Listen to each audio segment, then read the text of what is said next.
नमस्कार, खास कार्यक्रम में आपका स्वागत है। मैं हूं विनोद कुमार। कार्यक्रम की आगाज जो है मुजफ्फरबाद के शेर के साथ करेंगे। औरों के ख्यालात की लेते हैं तलाशी और अपने गिरेबान में झांका नहीं जाता। सच्चाई यह है, राहुल गांधी का कल स्टेटमेंट आया है कि अब जो आपकी बार 2024 के जो चुनाव है, दो मुद्दे पर है।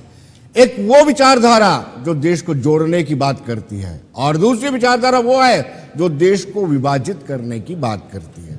तो स्वाभाविक सी बात है, अपने आप गिरेबान झांका नहीं जाता है और दूसरों के ख्यालात की तलाशी ली जाती है। इसी पर हम चर्चा करेंगे। आपको बताते चलेंगे कि राहुल गांधी ने इसके अलावा क्या क्या कहा है। उन्होंने ये भी कहा है कि राजनीतिक मंचों से झूठ की बौछार से इतिहास नहीं बदला जा सकता। यानी राजनीतिक प्लेटफॉर्म से आप झूठ जितना भी बोल लेंगे, लेकिन इतिहास को बदला नहीं जा सकता। घोषणा पत्र में मुस्लिम लीग को साथ जोड़ना, घोषणा पत्र जो कांग्रेस ने जारी किया था उसको मुस्लिम लीग के साथ जोड़ने के आधार को उन्होंने पूरी तरह से सिरे से खारिज कर दिया है। कांग्रेस जोड़ने की बात करती है, ये राहुल गांधी का कहना है, और भाजपा तोड़ने की बात करती है। कौन भारत जोड़ो आंदोलन के साथ खड़ा था और कौन भारत जोड़ो आंदोलन के साथ अंग्रेजों के साथ खड़ा था, ये दो अहम मुद्दे उन्होंने कहा।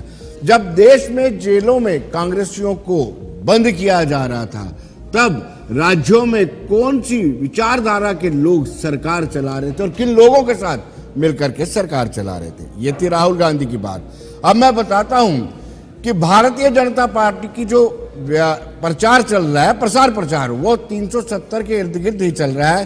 कल प्रधानमंत्री ने एक इंटरव्यू के दौरान कहा है कि यूटी, यूनियन टेरिटरी, कहीं ना कहीं इस वक्त ग्लोबल इवेंट के लिए एक डेस्टिनेशन बन गया है। आतंकवाद लगातार गिर रहा है और 370 के टूटने के बाद ये सब कुछ हुआ है।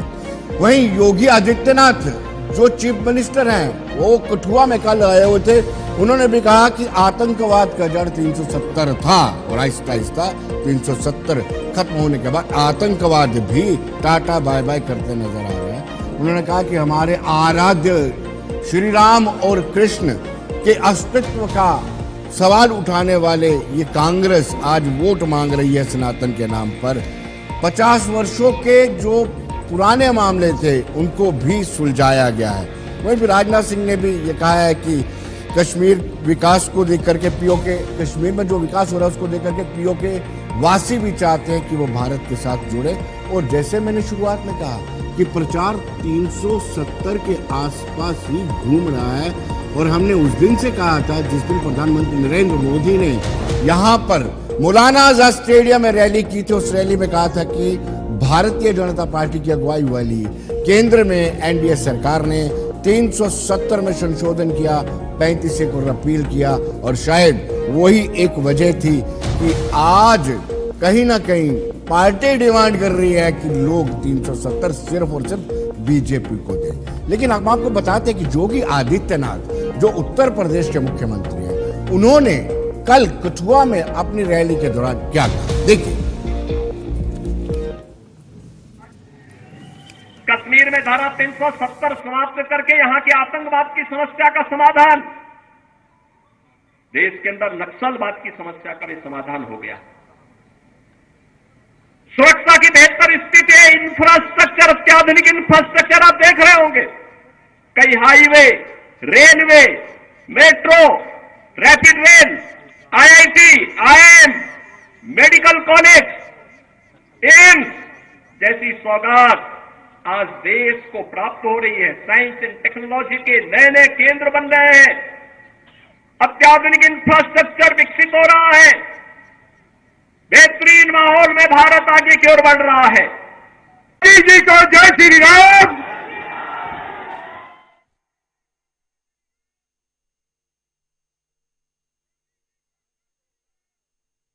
चर्चा की जाए, आखिर ख्यालात की तलाशी कौन ले रहा है और गिरेबान कौन नहीं अपना झांक रहा है। शुरुआत करेंगे मेरे एक्सट्रीम राइट में नम्रता शर्मा जी है। नम्रता जी, आपका स्वागत है। एडवोकेट आदित्य पीपल्स डेमोक्रेटिक पार्टी से ताल्लुक रखते हैं, आपका भी स्वागत है। सुरजीत सिंह मन्हास भी हैं, आपका भी स्वागत है। और राकेश पंत भारतीय जनता पार्टी से आपका भी स्वागत करते हैं। राकेश जी, उन्होंने बहुत सारे इल्जाम लगाए हैं। यह भी पूछा है कि जब जेल में कांग्रेसियों को ठोसा जा रहा था, कांग्रेसियों को जेल में भरा जा रहा था, तब कौन सी विचारधारा थी जो बाकी राज्यों में उन विघटनकारी तत्वों के साथ मिलकर के सरकार बना रही थी? इतना ही नहीं, उन्होंने ये भी कहा है कि भारत जोड़ो आंदोलन के दौरान वो कौन सी विचारधारा थी जो अंग्रेजों के साथ हाथ मिला करके चल रही थी। ये जरूरी सवाल है जो आपसे पूछा जाना चाहिए। 1899 में मैं जानता हूं कि वो किस विचारधारा की बात कर रहे हैं। वीर सावरकर ने एक संस्था बनाई मित्र मेला करके, जिसका एम था कि भारत को पूर्ण स्वराज के लिए लड़ना चाहिए।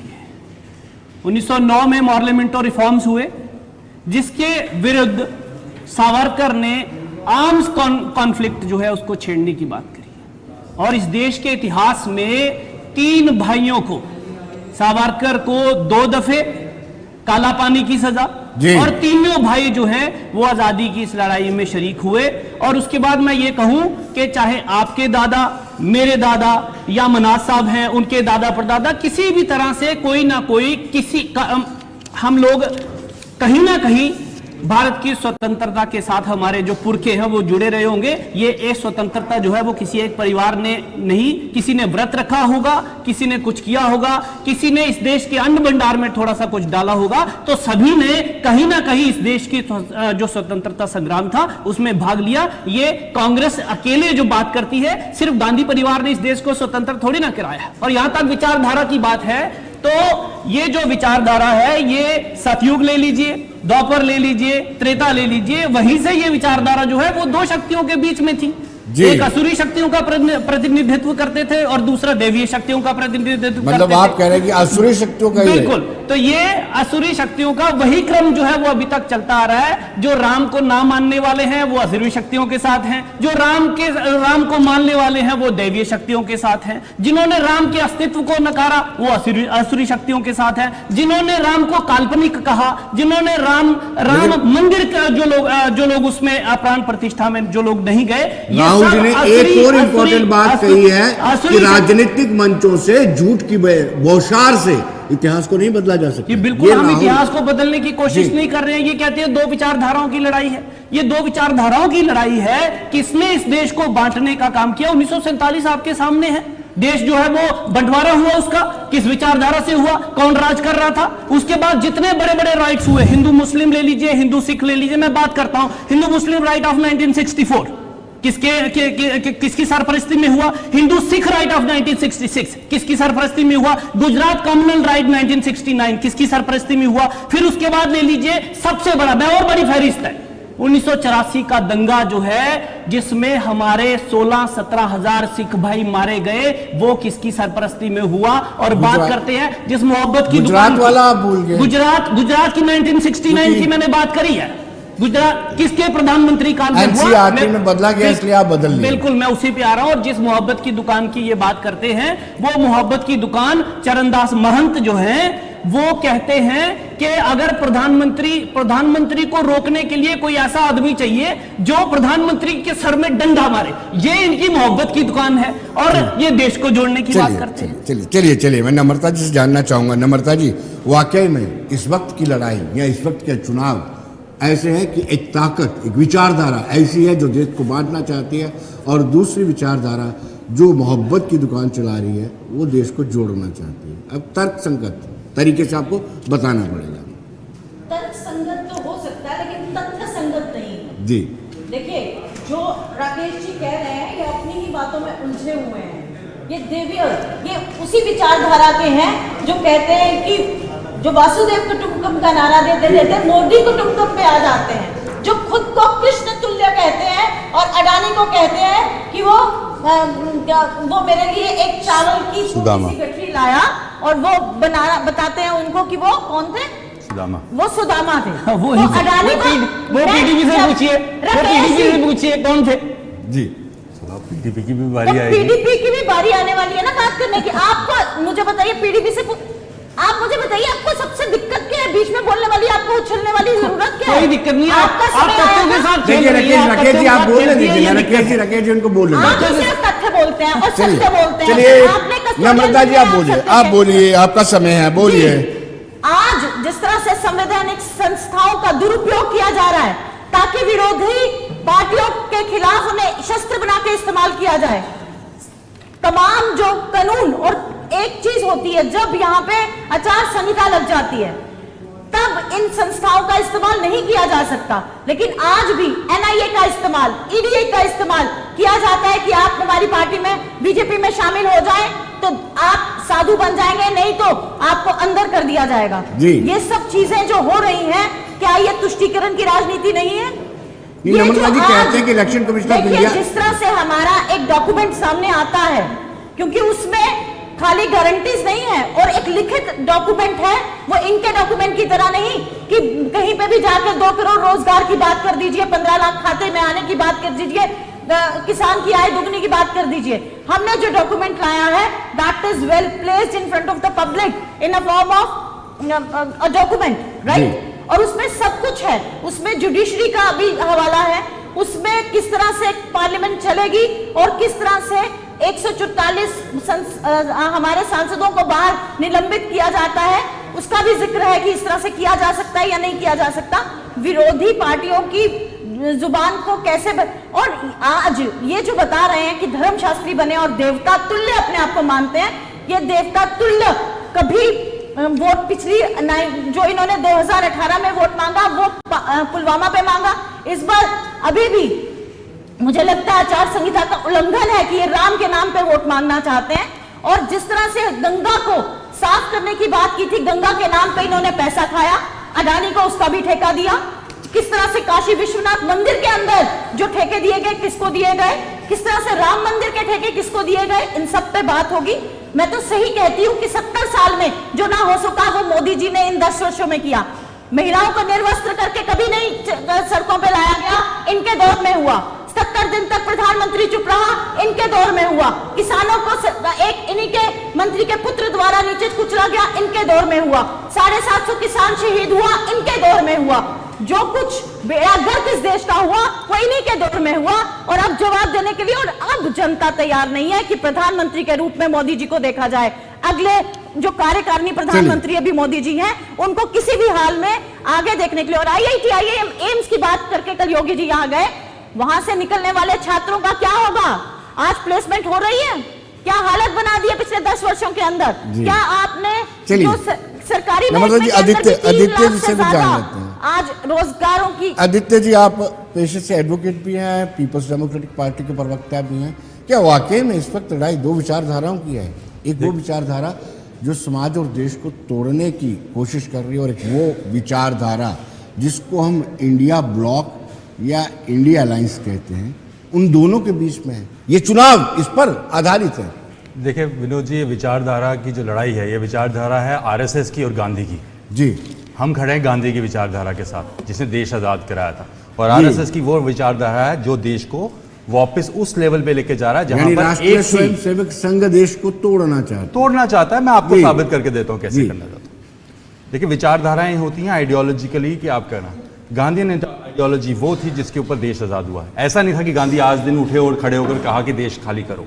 चंपारण से चलना शुरू किया था, लोगों को कहा था कि पहले अपनी अहमियत जागो, अपनी अहमियत जानो, एक दूसरे के अंदर भेदभाव मत करो, अपना कपड़ा पहनो, अपनी तरक्की करो, अपना खादी बनाओ, अपने आप को, अपने समाज को बराबर करो।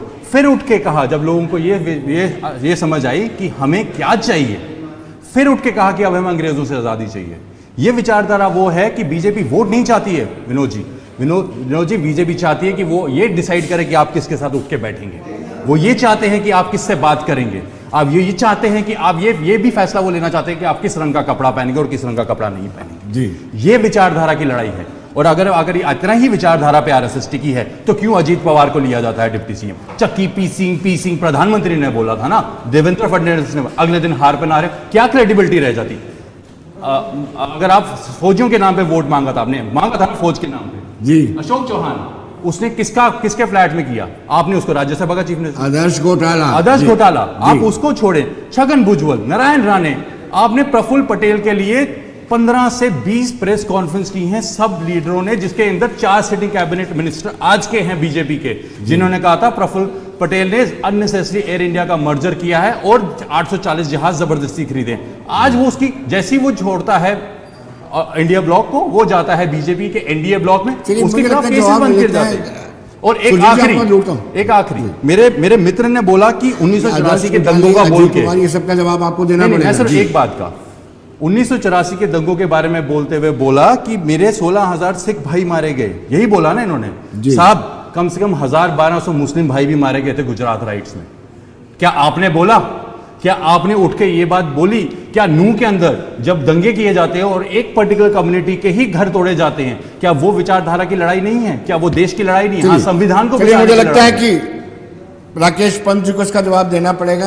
मैं दोबारा से सवाल पूछूं कि आपको याद है जो इन्होंने कहा? बिल्कुल बिल्कुल, बड़ी अच्छी बात करी है इन्होंने। युवा है, आपको जानकारी देनी है। युवा है, अधिवक्ता है। दूसरा जो डबल स्टैंडर्ड है आपका, आप खुद को कहते हैं भ्रष्टाचार मुक्त। मैं उसी अजीत पवार को लेते हैं, अशोक चौहान को ले लेते हैं। मैं उसी पे आ रहा हूँ। बड़ी अच्छी बात कही, अधिवक्ता है, युवा है, ऊपर से पीपल डेमोक्रेटिक पार्टी के प्रवक्ता हैं, हरी वाली टी शर्ट पहन के आए हैं। किसने रोका इनको? किसी ने रोका इस देश में? नहीं रोका सर। वो इसलिए क्योंकि आप मेरे को नहीं कर सकते।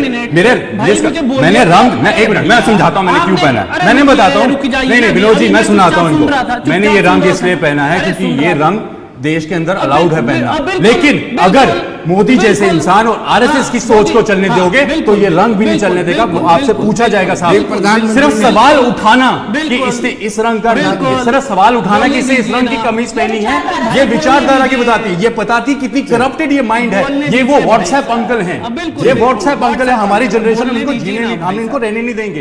ये आपको मैं बता रहा हूँ। चलिए मैंने सिर्फ इतना कहा कि तो साहब क्या कहना चाहते हैं कि साहब के घर में पत्ता नहीं उगता? क्या वो हरे रंग का नहीं होता? साहब क्या कहते हैं? आग लगाते हैं वहां पे, उसको संतरा पेंट लेकर करते हैं। ये है माइंडसेट। क्या बात करते हैं? बोलने दीजिए ना। जब मैंने अशोक चौहान की बात की, मुस्लिम राइट्स की बात की, गुजरात की बीबीसी कॉन्फ्रेंस की बात की, उसका जवाब याद है। हाँ, उसका जवाब दे पंत साहब। अब लाएंगे Pakistan, Nehru, you have to reply. मुद्दे पे आए ना, बात करें। जो कुकृत्य आप लोगों ने किए हैं तो उस पर जवाब नहीं, उसको लाएंगे नहीं बीच में हम। आप तो 10 साल से बैठे हो सरकार में, जो आपने किया 10 साल में वो साबित करो। देखो विनोद जी, बात यह है जो 10 साल में आपने किया, अगर आपके पास वोट मांगने के लिए, अगर आपके वोट मांगने के लिए, जवाब ले लीजिए विनोद जी, अगर वोट मांगने के लिए आपके पास राम ही बचे हैं तो पिछले 10 साल में सिर्फ आपने हमारे साथ फरेब भैया बोलो। राम तो हमारे पास हमारे हमेशा ही रहे। चलिए फरेब है। हो गया। जी मैंने कहा कि कोई भी इस देश में कौन सा, इन्होंने रंग की बात करी, मैंने नहीं करी। इन्होंने कहा कि भगवा पहनेंगे, ये करेंगे, वो मैंने ऐसा रंग भी नहीं बोला। मैंने रंग नहीं बोला। क्या आप पहनेंगे, किस लिबास से पहनेंगे कपड़े? आप जीन्स पहनेंगे, आप सूट पहनेंगे कॉलेज में? क्या लड़की जीन्स पहन के कॉलेज में जा सकती? नहीं। वहां पे रोक टोक करने कौन आता है आपको? मैं 14 फरवरी हर साल 2014 से पहले वैलेंटाइंस डे पे लड़कियां पकड़ के बजरंग दल और आरएसएस के लोग बांटते थे। ये फैसला करते थे कि आप वो भी कपड़ा पहन सकते हैं, आप ये नहीं पहन सकते। वो विचारधारा जवाब देना विचारधारा की। देखो, हमने कभी इनके बारे में बात की, हम बात करें आरएसएस की। चलिए आप जवाब ले लीजिए ना। आदित्य जी जवाब ले लीजिए, बोलने दीजिए पहले। अरे बोलने दीजिए पहले। अरे हम तो जम्मू यूनिवर्सिटी पहले, अभी शांति रखिए 2 मिनट के लिए। चंपारण की बात करी इन्होंने, महात्मा गांधी की। चंपारण से उठे हैं और आगे कहां तक, यहां तक गांधी आए हैं। अरे भाई, प्रधानमंत्री मोदी भी वही कह रहे हैं ना कि इस देश में निर्मित चीजों का उपयोग हो। तेजस की बात हुई, मेक इन इंडिया की बात हुई। अरे भाई, आप राहुल गांधी हंसना शुरू हुए, मेक इन इंडिया क्या है? मेक इन, उसका मजाक उड़ाया गया। वही चीज जो महात्मा गांधी ने कही कि अपनी अरे बोलने दीजिए, अब आप शांति रखिए। अपनी बात पे बोलिएगा बीच में, अपनी बात पे बोलिएगा बीच में, लेकिन अपनी बात पे बोलिएगा बीच में मत टोकिए मुझे। मैं उनको बोलूंगा, आप उनपे आप इमोशनल करें ना सर। इमोशनल होंगे, बिल्कुल होंगे। आप झूठ बोलेंगे तो इमोशनल झूठ है इसमें।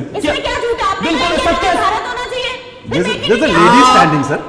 जी, आप जवाब चाहते हैं, आप जवाब चाहते हैं। मैं चाहता हूँ सर लेडीज स्टैंडिंग। चलिए आप जवाब। बिल्कुल आप ही सब कुछ फैसला करेंगे। कौन सर लेडी है ना? अरे कोई भी है। राकेश जी, आप हाथ मत जवाब। आप दोनों के बीच में ये बोलने वाले। अरे मैं तो आप बोलने दीजिए पहले, आप जवाब दीजिए। जिस विचारधारा की ये बात करते हैं, देश को तोड़ने की विचारधारा, प्रियंक खड़गे क्या कहते हैं वहां पर कि सनातन जो है उसको वो एक बीमारी की तरह है और इसको इरेडिकेट किया जाना चाहिए। एक बात होगी। उदयनिधि मारन क्या कहते हैं, इस पर क्यों नहीं बोला गया, इस पर कोई बात नहीं हुई। हमने कब कहा कि इस देश में विचारधाराओं की लड़ाई नहीं है, बिल्कुल विचारधाराओं की लड़ाई है, लेकिन अगर आप अपीजमेंट तुष्टीकरण की कोई नीति अपनाएंगे, इस देश में यही प्रधानमंत्री निवास था। 1947 से नेहरू जो थे वो इफ्तार करते हैं यहां पर, ये है ये इफ्तार, ये पहली शुरू हुई, उसके बाद आ जाइए राहुल गांधी पे। ये इफ्तार की पार्टियां जो है वो प्रधानमंत्री निवास में, और उसके बाद जहां तो बोलने दीजिए, जहां तो बोलने दीजिए, जहां तो बोलने दीजिए, जहां तो बोलने दीजिए, चिल्लाइए मत, जहां तो बोलने दीजिए, जहां तो बोलने दीजिए, जहां तो बोलने दीजिए। धर्म की राजनीति कौन कर रहा है, देश को बांटने का काम कौन कर रहा है? आपके एक एमपी कहते हैं हम नहीं कर रहे हैं, आप बांटने का काम कर रहे हैं। मंदिर नहीं जाते लेकिन इफ्तार पार्टियां करेंगे, मंदिर में नहीं जाएंगे, अयोध्या नहीं जाएंगे लेकिन इफ्तार पार्टियां करेंगे। मुझे बोलने दीजिए, आपका समय हो गया,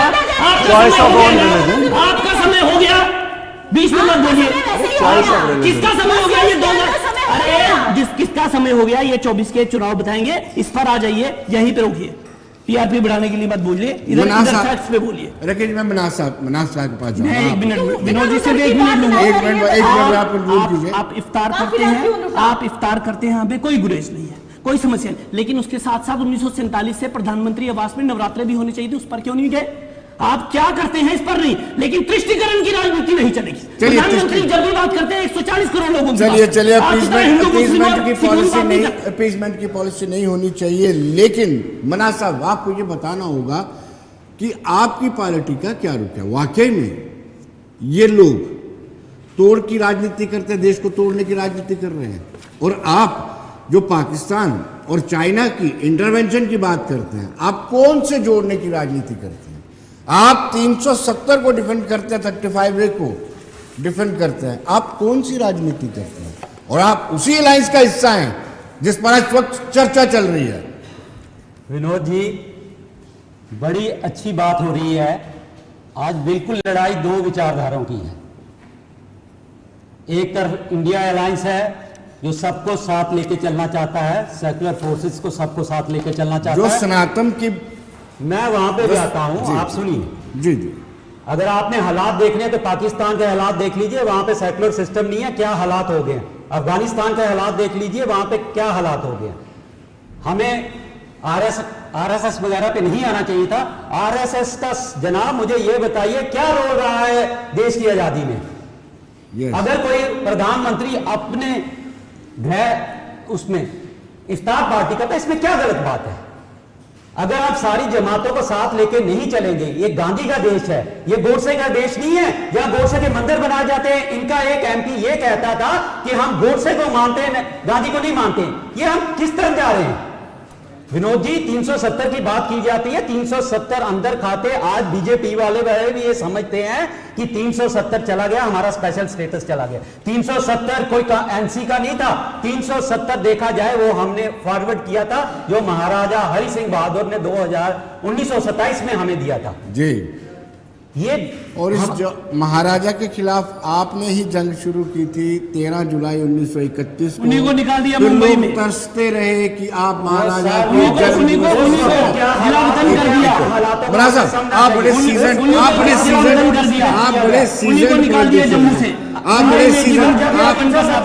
एक मिनट विनोद जी, मुझे बोलने दिए। जब 370 टूटी थी ना, तो ये बीजेपी वालों ने ना लड्डू बांटे थे।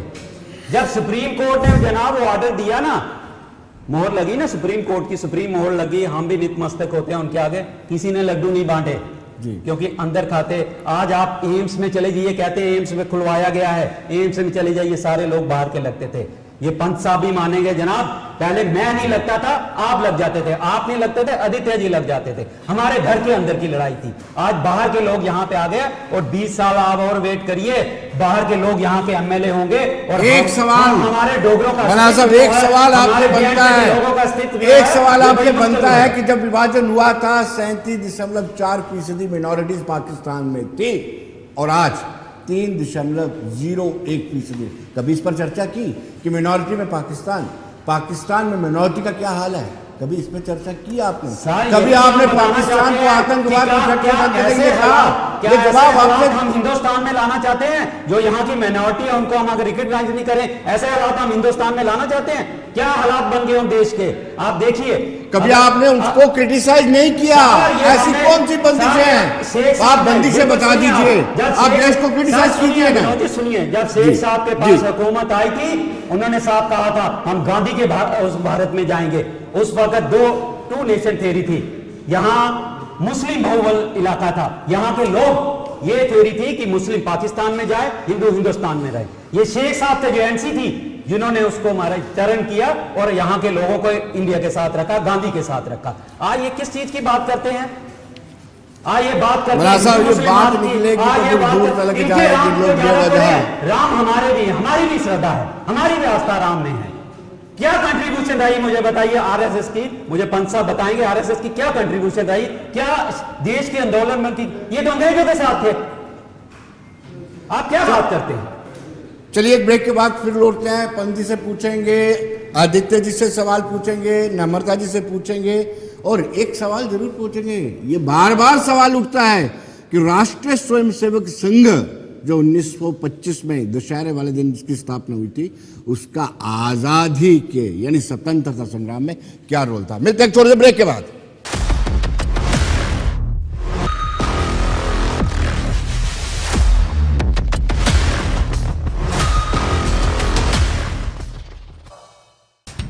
मैं जानना चाहूंगा कि क्या वाकई में नम्रता शर्मा को लगता है कि कांग्रेस ने कभी अपीजमेंट की पॉलिसी को इख्तियार नहीं किया? क्या कांग्रेस ने मिनॉरिटी, कांग्रेस पर आरोप लगते हैं कि आपने मिनॉरिटी को पढ़ने तक नहीं दिया, वोट बैंक की राजनीति के चलते अपीज करते हुए उनको पढ़ने तक नहीं दिया, वो जागरूक नहीं हो पाए और आपका वोट बैंक इंटैक्ट रहा। ये आरोप बीजेपी का रहता है। ये क्या आरोप लगाएंगे? ये तो माइनॉरिटी के साथ मेजोरिटी को भी पढ़ने नहीं दे रहे हैं। पेंसिल रबर पे टैक्स लगाने वाले, जीएसटी लगाने वाले, बच्चे के दूध दही पे टैक्स लगाने वाले, मरने की लकड़ी पे टैक्स लगाने वाले, उद्योगपतियों का 16,000 करोड़ माफ करने वाले, किसान को जमीन रोंदने वाले, गोली मारने वाले, ये तो माइनॉरिटी के साथ साथ मेजोरिटी को नहीं पढ़ने देते। ये क्या आरोप लगाएंगे? इनके आरोपों से अब कुछ होने वाला नहीं है। आज आरोप पूरी दुनिया इनके ऊपर लगा रही है। जिस वर्ल्ड में ये डंका बजाने की बात किया करते थे, आज यूनाइटेड नेशंस इन पे सवाल उठाती है, यूएसए की असेंबली इन पे सवाल उठाती है। और आज जिस ओर ये देश को ले जा रहे हैं, जो नॉर्थ कोरिया की यहाँ पे भी डेमोक्रेसी को ये इख्तियार करना चाहते हैं, जो रशिया की डेमोक्रेसी को यहाँ इख्तियार करना चाहते हैं, उसके विरुद्ध ये लड़ाई है। ये दो विचारधाराओं की लड़ाई है और ये बहुत देवता तुल्य होने की बात करते हैं। ये वही लोग हैं जिन्होंने काय के कातिलों से चंदा लिया है। ये वही लोग हैं जिन्होंने बीफ एक्सपोर्टर नंबर 1 बना दिया इंडिया को, नेक्स्ट टू ब्राजील। चंदा तो आपको भी मिला है नम्रता जी। गाय के कातिलों से नहीं लिया क्या है। पता कौन-कौन मैं गाय के देखिए चंदा लेना, देखिए पार्टीज इसी तरह से चलती है। चंदा तो लिया जाता है, लेकिन चंदे के एवज में धंधा दिया जाए तो उसे भ्रष्टाचार कहा जाता है। मेगा इंफ्रास्ट्रक्चर और एक लंबी फेहरिस्त है, अब उस पर बहुत बार चर्चा हो गई, याद हो गए होंगे राकेश पंत जी को उनके नाम, जो चंदा ले और इस तरह से एक एक्सटॉर्शन सेंटर चलाना कि तू आता है मेरी पार्टी में, नहीं आता, चंदा देता है नहीं देता, नहीं तो एनआईए, ईडी और इनकम टैक्स की रेड्स होना, इस तरह से होने को भ्रष्टाचार कहते हैं या नहीं कहते विनोद जी? चंदा लेने को नहीं डिनाई करते हम कि चंदा नहीं लिया जाता। आपने भी लिया, डिनाई कैसे कर सकते हैं? मैं एक्सटॉर्शन सेंटर को डिनाई करती हूं। 1324 करोड़, हाँ, उसको आप दूसरे तरीके से ले सकते हैं। और चंदा ले धंधा ले को मैं डिफेंड नहीं कर रही हूँ। जिस तरह से कोविशील्ड के मालिक से चंदा लिया जाता है और उसकी मोनोपोली बना दी जाती है, इसको किस तरह से डिफेंड करेंगे? वनगढ़ सीमेंट गुजरात के अंदर नई कंपनी आती है और उसी से किस तरह से उससे चंदा लिया जाता है, उसको कैसे डिफेंड करेंगे? कितनी शेल कंपनीज हैं कि दुकान के अंदर 4 बोर्ड लगा दिए जाते हैं और फिर उसके वो इतना चंदा देती है कि उसकी अपनी आउटरन इतनी नहीं होती है, उसको कैसे ये डिफेंड करेंगे? तो जिस काले धन को लाऊंगा मैं, टास्क फोर्स बनाऊंगा, वो कहां है टास्क फोर्स? वो काला धन, वो नीरव मोदी जो पैसे लेके भाग गया, वो कहां है? वो सब कुछ ये भ्रष्टाचारी लोग, और जिसमें खुद प्रधानमंत्री लिप्त हो, जिसमें खुद इनके होम मिनिस्टर लिप्त हो, वो कहां बचेंगे? और सीतारमन जो हमारी फाइनेंस मिनिस्टर, उनके तो पति ने ही खुलासा कर दिया बहुत बड़ा। तो जब इन्हीं के अंदर की चीजें बाहर आने लगी हैं और किस तरह से किस माइनॉरिटी कौन सी मेजॉरिटी, इनके लिए सिर्फ कुर्सी महत्व रखती है। सेवा के भाव से ये सत्ता करने नहीं आए, ये सत्ता के लोभी जो 70 वर्ष तक देखते रहे कुर्सी की तरफ, ये देश को खत्म करने और देश के अंदर आज इस तरह का एक राज बनाने के लिए आए हैं, ताकि देश को बिल्कुल लोकतंत्र यहाँ से खत्म हो सके। और लोकतंत्र की परिभाषा ये क्या जाने, ये आज हर एक को भगवे को बांटते हैं, ये भूल जाते हैं कि उस तिरंगे में ये तीनों रंग हैं। लेकिन इनका कोई योगदान रहा होता स्वतंत्रता में, तिरंगे में, तो ये जान पाते इन सब चीजों का महत्व। आदित्य जी, क्यों ना करें ये 370 की वकालत, यानी 370 5 अगस्त 2019 को जो हुआ उस पर क्यों ना वोट मांगेंगे? और आपकी पार्टी जो कहती थी 370 में मैं पास्ट डिस्कस नहीं करना चाहता था, लेकिन मेरी मजबूरी है, अगर 370 में किसी तरह की छेड़खानी हुई तो कंधा, मैं बार बार उसका जिक्र नहीं करना चाहता। देखिए विनोद जी, दो चीज़ें हैं। 370 के ऊपर वोट मांगे योगी आदित्यनाथ यूपी में बनता है, एमपी में ज्योतिरादित्य सिंधिया। आप खरगे को मैं एक मिनट, मेरी बात सुने ना, आपको मल्लिकार्जुन खड़गे के बयान को सपोर्ट कर रहे हैं, एंडोर्स कर रहे हैं ना, खरगे साहब के लिए नम्रता जी हैं। नहीं, उन्होंने सेम स्टेटमेंट दिया ना, उन्होंने सेम स्टेटमेंट दिया था, उन्होंने कहा कि आप कश्मीर में मांगो। नहीं, मैं सर जम्मू के अंदर खड़े होकर मांग रहा हूँ, आप मेरी बात सुनो। तो गलत क्या कहा? मैं आपको बात सुन रहा हूँ, आप बात सुने मेरी। अगर गलत हो गया आप उसमें कर सकते, लोग ओपिनियन बना सकते हैं मेरे ओपिनियन के ऊपर भी। योगी आदित्यनाथ यूपी में मांगे, पंजाब में खड़े होकर अलग लीडर मांगे, मोदी जाकर गुजरात में मांगे, अमित शाह जय शाह को साथ बिठा के BCCI के दफ्तर में मांगे, कोई दिक्कत नहीं है। जम्मू के अंदर क्या पंच साहब खड़े होकर मांग सकते हैं 11 दिसंबर को? क्या रविंदर रैना 11 दिसंबर 2023 को खड़ा होकर झंडा उठाकर कहा था रविंदर रैना ने 370 की एब्रोगेशन हो गई, कोर्ट ने होल्ड कर दिया, आज नगारे निकालते हैं? सारे जम्मू को पता है सर। बात ये नहीं हुई कि कश्मीर इनिशियली 5 अगस्त और इसको दोनों दिनों को कंपेयर कर रहे हैं, जिस दिन सुप्रीम कोर्ट ने सुप्रीम फैसला दिया था। इसलिए कंपेयर कर रहा हूं कि सुप्रीम कोर्ट ने फैसला किया था, the procedure that was adopted for abrogation whether it was correct और नॉट, द रिपरकशंस ऑफ 370 एब्रोगेशन, वो साबित हुआ जब लोगों ने कहा कि यार आप लोगों ने हमें बेवकूफ बना दिया। बेवकूफ कैसे बनाया? माइनिंग के ठेके बांटे जम्मू कश्मीर में, बांटे। मैं ये नहीं कह रहा जो रंधावा साहब ने प्रेस कॉन्फ्रेंस की, वो तो अलग है, ईडी का आपने कह के भी बोल दिया, नहीं कहा। तो मेरी बात सुनो ना, ये स्टाइल है आपका, आपने बोल दिया रंधावा जनाब। आप वकालत अगर कोर्ट के अंदर खड़ा होता अलग बात से बोलता, वहां पे भी हमें पता है किस तरीके से किसको नेम लेना है। वहां पर ईडी के, ये सवाल अभी ईडी का नहीं है कि ईडी उस नेता के घर गई या नहीं गई। सवाल यह है अगर इन्होंने माइनिंग के ठेके दिए जम्मू में, इन्होंने स्पेशल परमिशन 1-1 हेक्टेयर की दे दी है बाहर की कंपनियों को, वो 1 हेक्टेयर के नाम पे पूरा तभी खाकर चली गई है, जिसके अंदर सरकार को पैसा आ रहा है लेकिन लोकल पॉपुलेशन नुकसान है। ठेके शराब के, बेरोजगारी 6,61,000 का मैंने डेटा दे चुका, अब मेरे को पता चला 7,22,000 हो गए हैं जी। एपटेक, हर स्कैंडल, हर अपॉइंट सिलेक्शन के अंदर स्कैंडल हुआ है। रिजर्वेशन पॉलिसी आप देखें, रिजर्वेशन पॉलिसी में इन्होंने रिजर्वेशन देनी थी, आपने देनी थी विद इन दी स्कोप, पहाड़ी गुज्जर आपने देनी थी with in the constitutional scope जो 50% थी। आज जम्मू में सारा लड़का सड़क पे है, कह रहा है ओपन मैरिट ही आप खा गए। किस मुंह से उठ के ये 370 की वकालत करेंगे कि बहुत अच्छा हुआ? ये बोल ही नहीं सकते। आप युगल किशोर जी के बयान पढ़ लो, आप डॉक्टर जितने कहीं पब्लिक रैली में बात नहीं कर रहे 370 की जी, वहां पर राम का नाम ले रहे हैं, मोदी का नाम ले रहे हैं, 2 नाम। और 10 साल अगर आप काम पे रहकर भी, 10 साल अगर आप सरकार में रहकर भी आज भी आप भगवान राम के नाम पे वोट मांग रहे हो, तो ये चीज साबित करती है कि आपने काम कुछ नहीं किया। और मैं ये बेस्ड ऑन फैक्ट बता रहा हूं। इनके कैंडिडेट हैं अरुण गढ़वी, राम की मूर्ति फोटो लेकर मांग रहे हैं लोगों को वोट की राम के नाम पे। क्या राम दूसरे आदमी के हाथ दिल में नहीं है? क्या राम जी ने आकर काम करना? आप जिस काम के लिए सियासत में आए हो आप वो काम करो। अब मैं आपसे पूछता हूं कि मैं आपसे विनोद जी वापस पूछता हूं कि ये कहते हैं बड़ी बड़ी कि हमने कोई करप्शन, हम करप्शन के खिलाफ हैं जम्मू कश्मीर में और बाहर भी, हम हर जगह क्यों नहीं ये सड़क पे आते? एपटेक का इतना स्कैंडल हुआ, जब यहाँ पे लड़के, आज ये महाराजा की बात करें, वही राजपूत सेना सभा के लोग जाकर जब टोल पे पहुंचे थे तो वहां पर पुलिस जब लाठियां बरसा रही थी, तब इनका महाराजा राजा बहादुर के लिए कहां गया आप प्यार?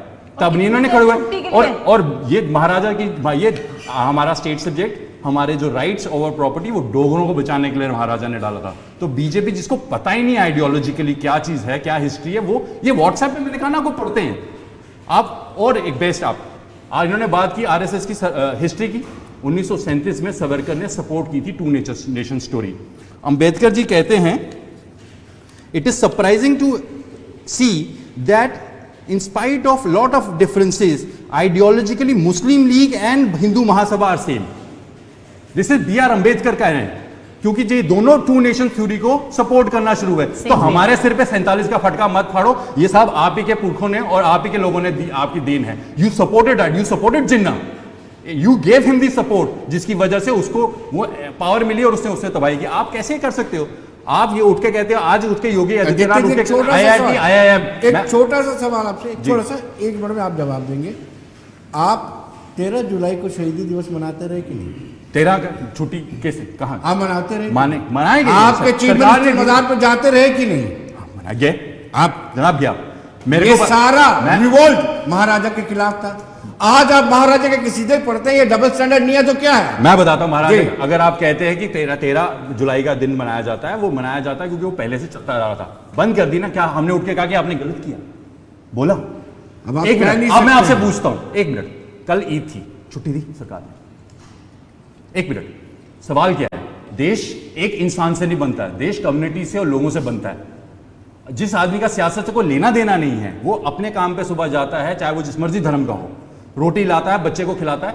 क्या आपने उसको छुट्टी नहीं देनी थी? क्या उसका त्योहार आज छोटा हो गया हमारा और दूसरे त्योहार बड़े हो गए? आप नवरोज की छुट्टियां कर सकते हैं, आप इसकी नहीं कर सकते। मैं नहीं कह रहा कि कोई धर्म ऊपर या नीचे है, लेकिन बराबर तो रखना ना। मैं अगर मेजॉरिटी पॉपुलेशन से आता हूं, मेरी रिस्पॉन्सिबिलिटी है। राकेश जी, सवाल ये उठ रहा है, आपकी राष्ट्रीय स्वयंसेवक संघ का रोल क्या था स्वतंत्रता संग्राम में?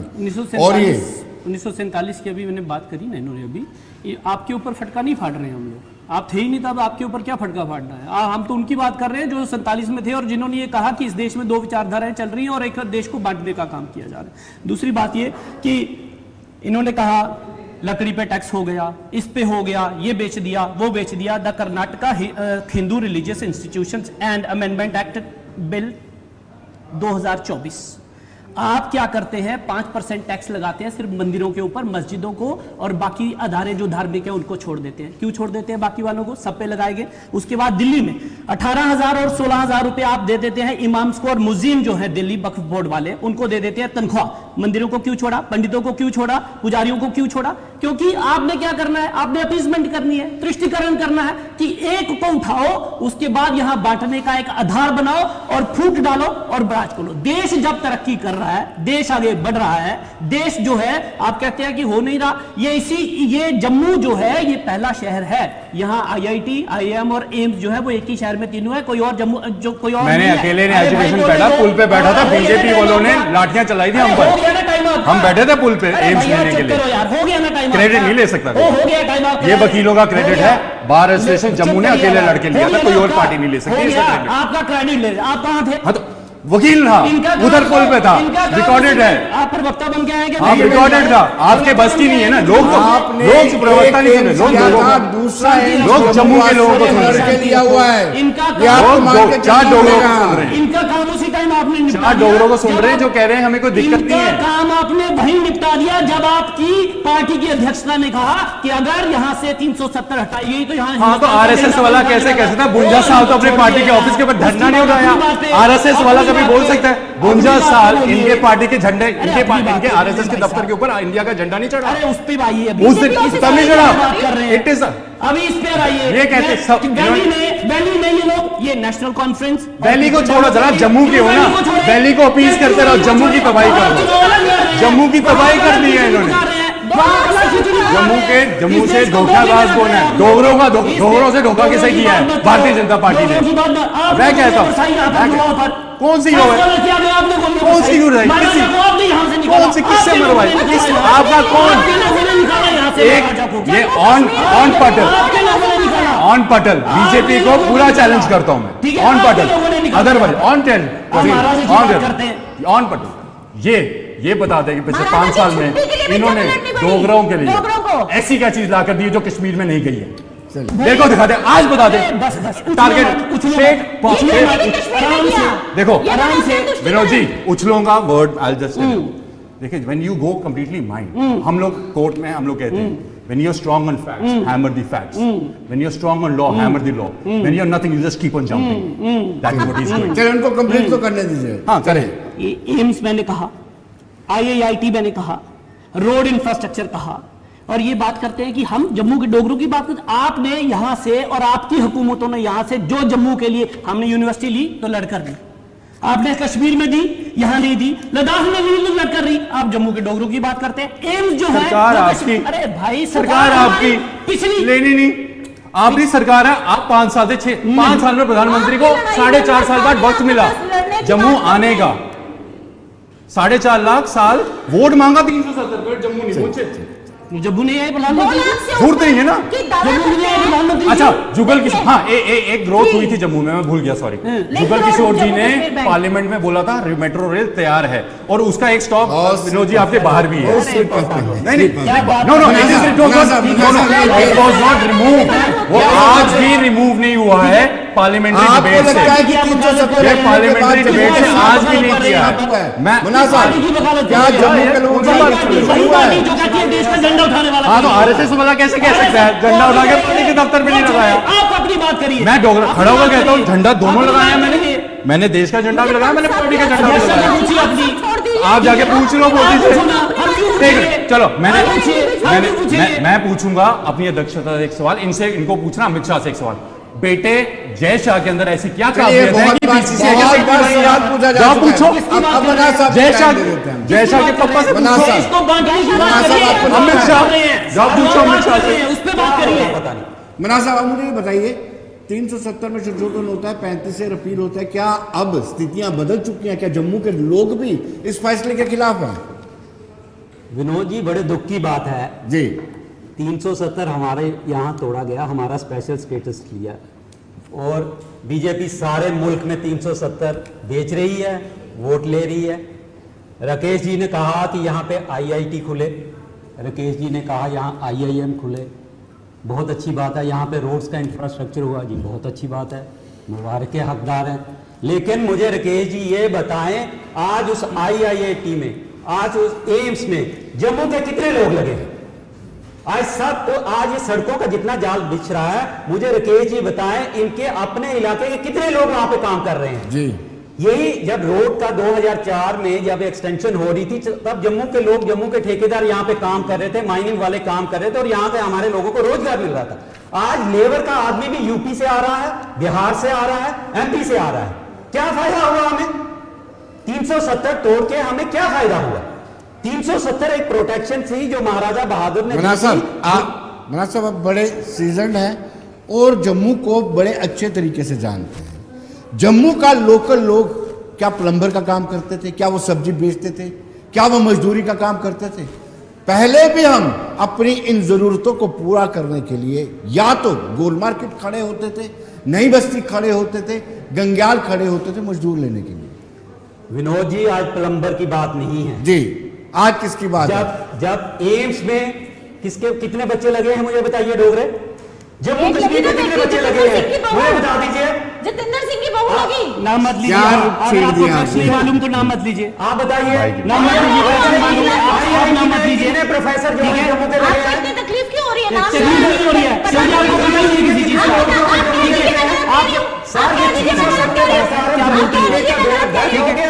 और हमारे लोगों को इस्तेमाल करके, यहाँ पे पॉलिटिक्स करके, हमें तबाह करके, बाकी जगह पे वोट जो है वो गिने जा रहे हैं। जी, आज बीजेपी वाले भी है, यहाँ के हमारे लोकल यूनिट, वो भी महसूस करते हैं कि हमारा बेड़ा गर्क हो गया, हमारे बच्चे कितना बेरोजगार है।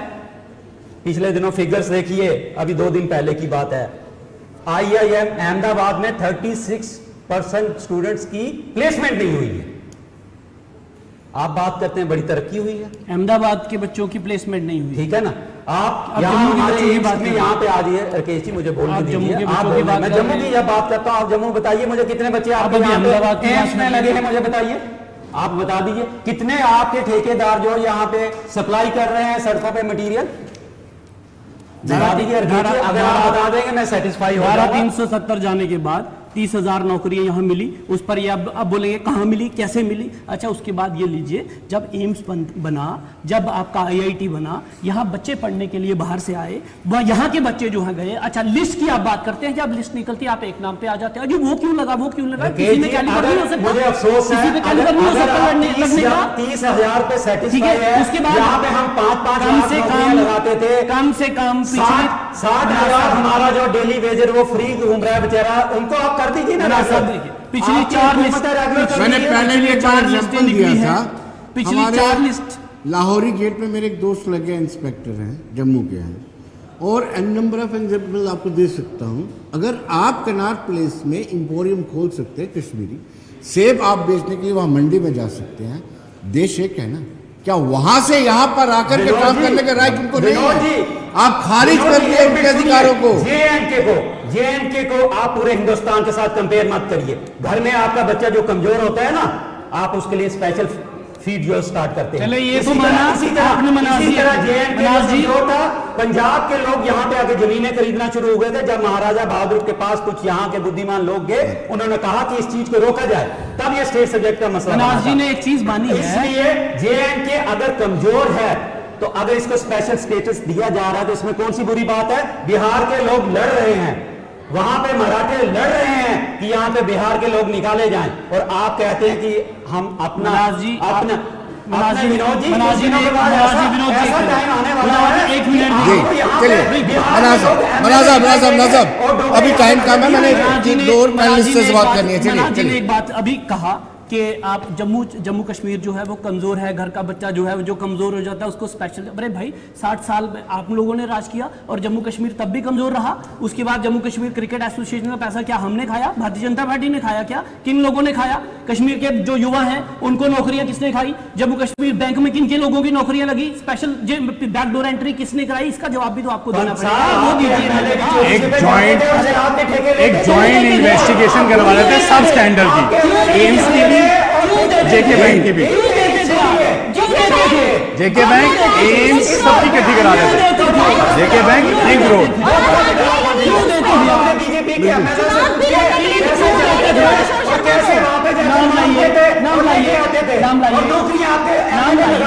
नाम लाइए, ठीक है ना? कौन सा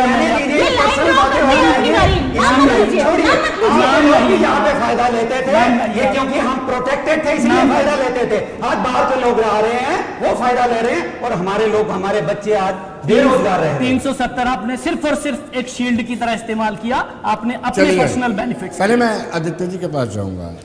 आदित्य जी, सवाल ये उठता है कि आप पर फिर 2.5 लाख बैकडोर अपॉइंटमेंट आरोप चीफ सेक्रेटरी जाते जाते लगा गए थे।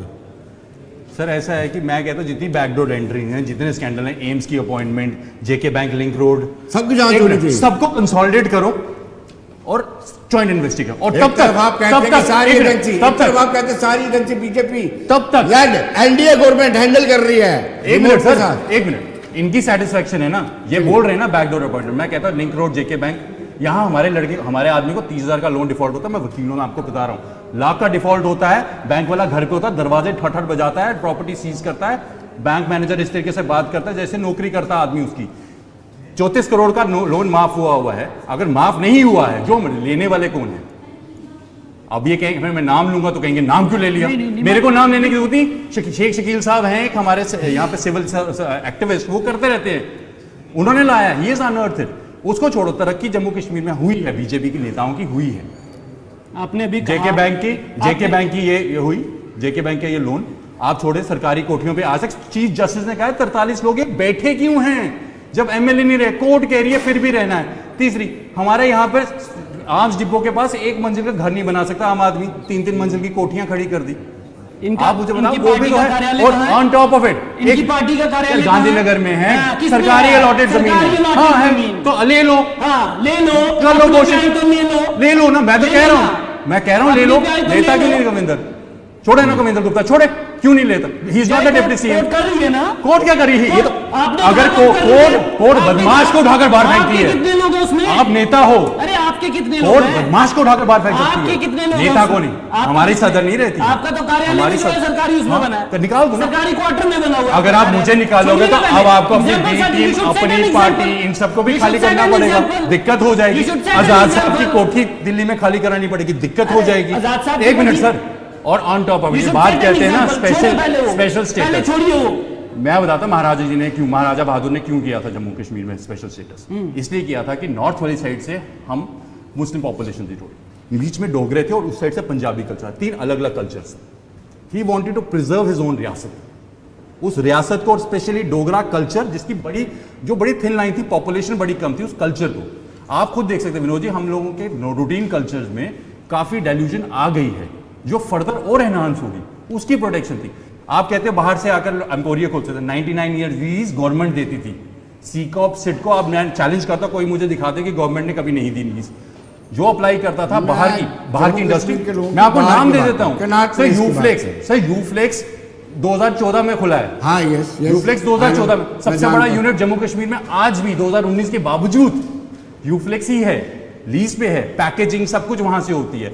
बाहर से यमुना लॉयज जैसी कंपनी आई है जो यूपी से आई है, इंगेट बनाती है, सरिया उसमें से तैयार होता है, सबसे बड़ी कंपनी है, 1996 से है।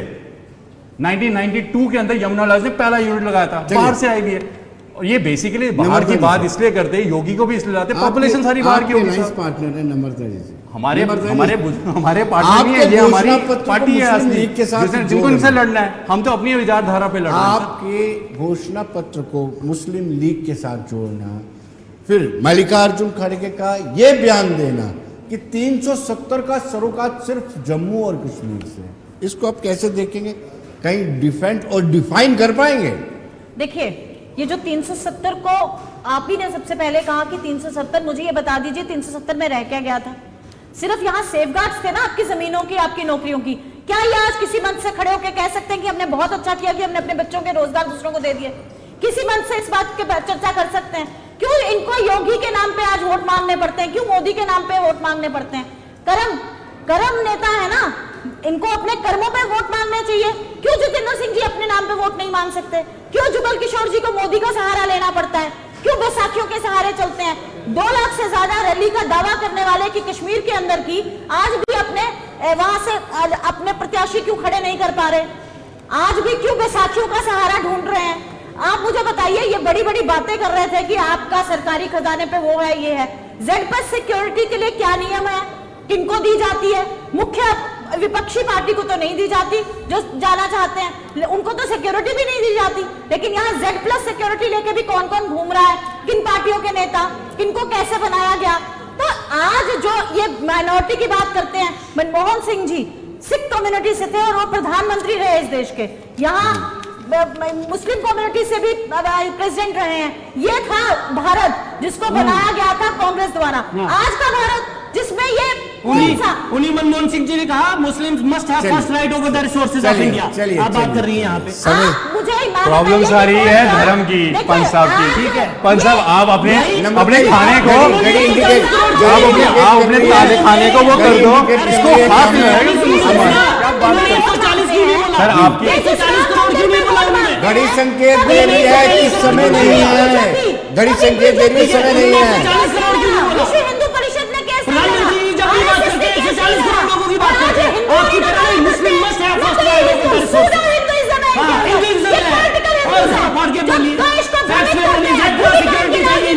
चलिए बहुत बहुत शुक्रिया, बहुत बहुत नम्रता जी, बहुत बहुत शुक्रिया, आदित्य जी बहुत बहुत शुक्रिया, आपका भी पंच जी, आपका बना साहब, आपका भी बहुत बहुत शुक्रिया। सवाल ये उठता है कि औरों के ख्यालात की तलाशी कौन ले रहा है और कौन अपना गिरेबान नहीं झांक रहा। इस सवाल में सब नंगे हैं।